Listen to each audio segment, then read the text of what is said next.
Morning, guys. David G here. It's Friday morning, August 26th, heading to work. It's about 6:30 in the morning. Getting ready for Hurricane Irene. You know, it kind of amazes me, the panic that sets in. They're talking, we haven't had a direct hit here in Connecticut sometime. I remember one, I think in the 80s, Gloria, I think it was. But, you don't have to be a hardcore prepper to prep a little bit. I mean,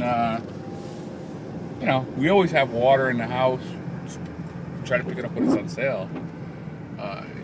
Batteries, flashlights. We live in a pretty heavy populated area. We're not rural, but that doesn't mean anything. When we lose power where we live, everything is electric. Everything. That means no cooking.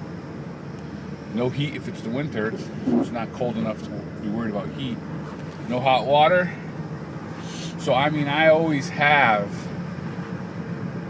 again, I'm not going to say that I have, enough food to last 3-4 months or wait out the zombie apocalypse, but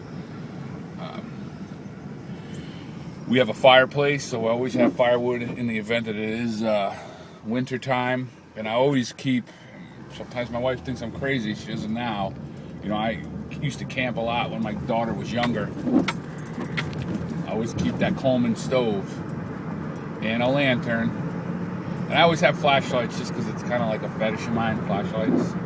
But, and the way I always looked at it was, it's enough stuff to get me a few days.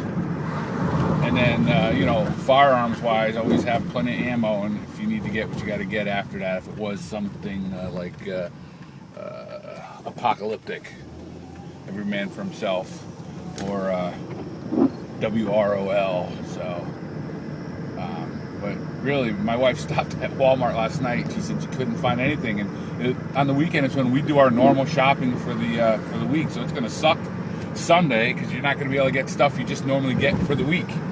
She said people were buying soup, right? Soup every day for lunch, like crazy, by the case.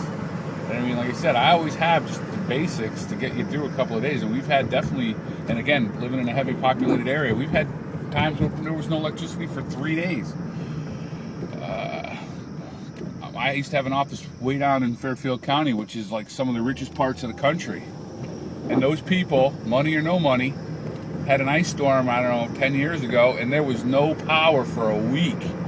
No power for a week in the United States of America, where it wasn't Katrina-sized storm, it was an ice storm. Some trees fell down and took out the power for a week, and then it was the winter time.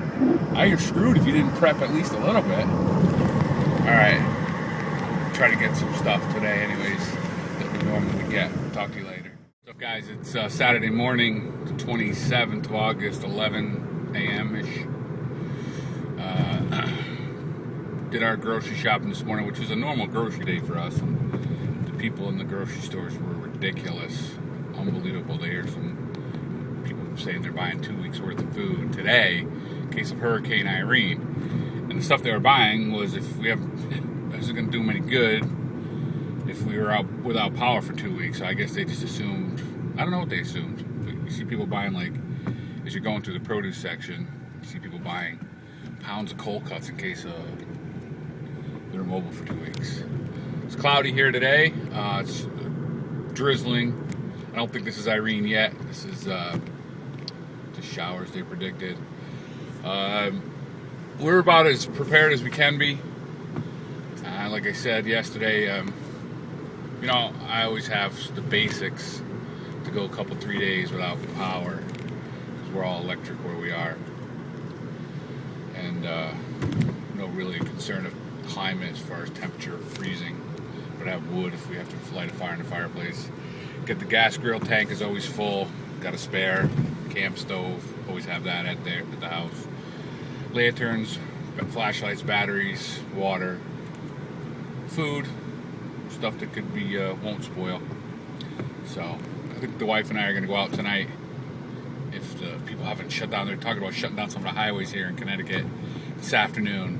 The governor's supposed to do a press conference. They're going to actually shut down the Merritt Parkway because pretty densely populated with trees, and high winds and soft ground from all the rain is likely going to bring down some trees. So that's what they're talking about here, shutting down the subways and the trains heading south into the city.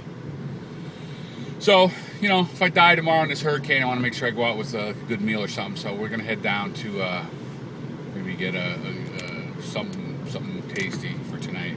I'll do a video on it. I'll talk to you guys later.